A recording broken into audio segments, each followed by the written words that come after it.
For every box office hit, there were dozens of 80s thrillers that slipped through the cracks.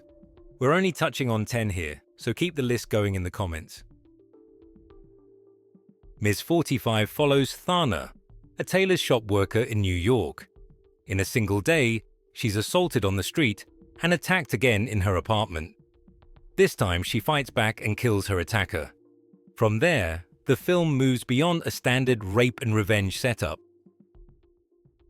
Made on a very small budget, Abel Ferrara keeps things stripped down and bleak. The story isn't really about payback. It focuses on how trauma slowly pushed Thana over the edge. She arms herself and begins targeting men on the city's nighttime streets. The final stretch is especially hard to forget, and the camera work plays a big part in that. Zoe Lund, only 18 at the time, carries the film. Thana is mute, so everything comes through facial expression and body language, and it lands with real force. Detective Wes Block, played by Clint Eastwood, lives a double life. At home, he's a divorced dad with 2 young daughters. Outside of that, he's a cop who regularly drifts through the city's red light district. When a serial killer begins strangling sex workers in Block's jurisdiction, those 2 worlds start closing in on each other. The killer targets women Block has visited and leaves personal items at the crime scenes, clearly meant to provoke him. What follows is a slow, uncomfortable game of cat and mouse.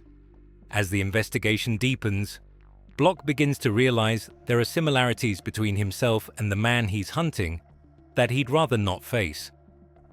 The film borrows heavily from giallo, so atmosphere is never a problem. And on top of all that, this is one of Eastwood's best performances, very much against type. Cutter's Way is probably the most underrated film on this list.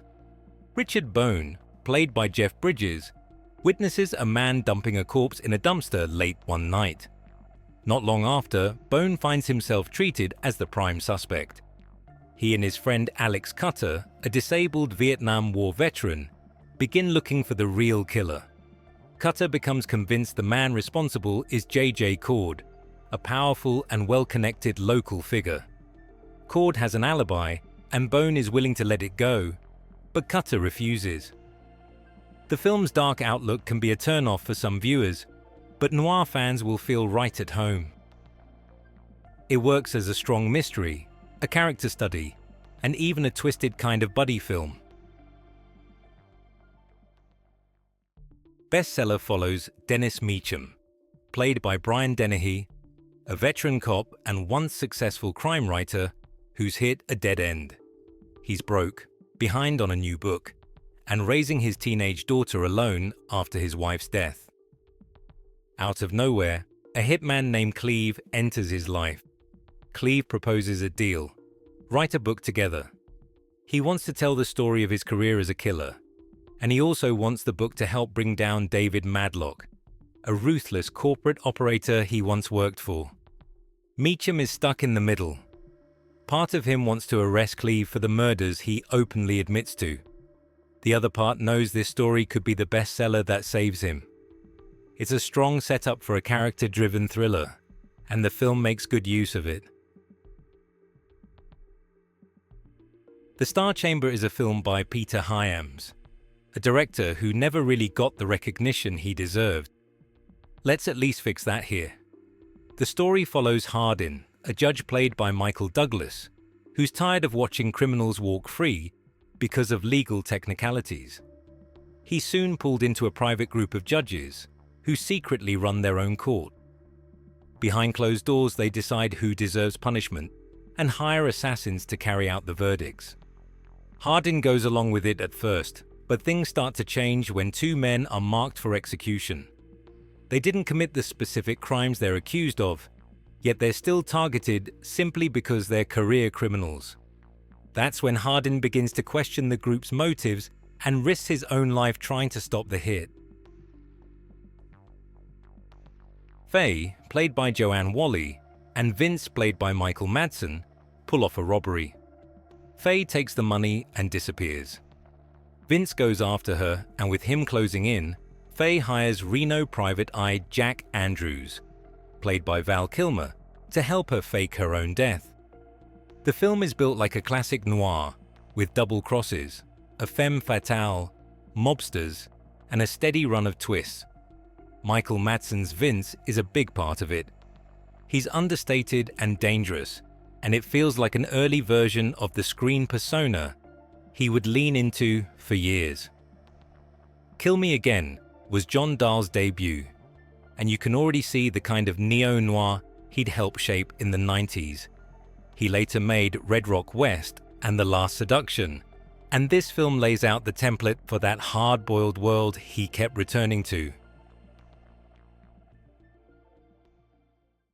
White Mischief centers on the murder of Jocelyn Hay, the 22nd Earl of Errol, a British aristocrat who is shot dead in Kenya in 1941. At the time, the case had no witnesses and no clear resolution, and it fascinated the public for decades. The film deals with the investigation of his death, built largely on circumstantial evidence. Instead of aiming for a clear answer, it focuses on the people connected to the case. It explores their relationships, motives, and social dynamics, using dialogue and psychological detail to fill in the gaps left by the lack of hard proof. Set inside the closed world of British colonial society, the film also captures the lifestyle and attitudes of the British elite in Kenya before independence. It found its audience in the UK, but never quite reached the wider international recognition it deserved. Roy Scheider plays Harry, a wealthy businessman whose life gets flipped overnight when he's blackmailed by Raimi, played by John Glover. Raimi has videotapes of Harry cheating on his wife with a topless dancer, and he demands $110,000, or he'll send the tape to her. Harry tries a different approach. He comes clean to his wife and basically tells Raimi to get lost, but Raimi comes back with a new tape. This one shows the dancer being murdered with Harry's gun. The story itself isn't wildly original, but the movie is fast and nasty in a way that works. Con artists are great material for movies, and House of Games is all about watching their schemes play out. The story centers on a successful but bored psychiatrist who gets pulled in by one of her patients, a con man. She becomes fascinated with that world and starts going along on his cons to learn how they work. Before long, she realizes she's the one being conned. From there, she decides to strike back, in a way that's far more direct than any elaborate scam. House of Games was David Mamet's directorial debut, and it's built with real precision. Nothing feels wasted, and the dialogue is sharp and tightly controlled. All the bluffs and misdirection are there for a reason, leading to a final turn that lands hard. With the help of a wilderness guide, played by Tom Berenger, FBI agent Warren Stanton, played by Sidney Poitier, tracks a dangerous extortionist across the Pacific Northwest. The chase pushes them deep into the wilderness, where survival becomes as much of a problem as catching the killer. Shoot to Kill mixes a buddy cop setup with a survival thriller. It also marked Poitier's return to film after about a decade away. It stretches suspense for a long time and knows how to hold tension.